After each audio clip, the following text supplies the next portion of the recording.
আজ তো আমি কলেজ গেছিলাম, দেখো কত সুন্দর কমলা লেবু উঠেছিল। কমলা লেবুগুলো 50 টাকায় 12টা দিচ্ছে। কমলা লেবুগুলো খুব মিষ্টি এবং পাকা ছিলাম, কিন্তু কলেজ থেকে আমরা একটা জায়গায় গেছিলাম। তোমরা গেস করো তো কোথায় গেছিলাম। আমি বলে দিচ্ছি আমি কোথায় গেছিলাম একটু পরে। তার আগে বলো তোমরা সবাই কেমন আছো? আমি তো খুব ভালো আছি, তোমরা আশা করছি অনেক ভালো আছো। আজকে আমার দুটো অভিজ্ঞতা নতুন হলো, যেরকম হচ্ছে এক হচ্ছে সিনেমা হল, আর দুই হচ্ছে এলসিডি ঘাট। দেখো এখানে কত সুন্দর বাচ্চাদের বই বিক্রি করছে। এবার তো আমরা সিনেমা হলে চলে এলাম। মুভির মধ্যে এই বইটা খুব সুন্দর এবং গানটাও খুব সুন্দর। দেখো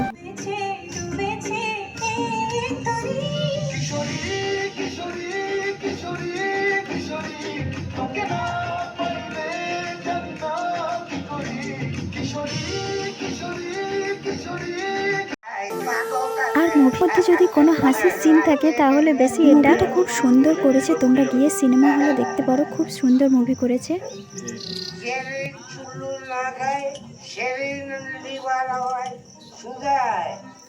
আরে বেলা ভিজে আছিস না সটকে পড়েছিস?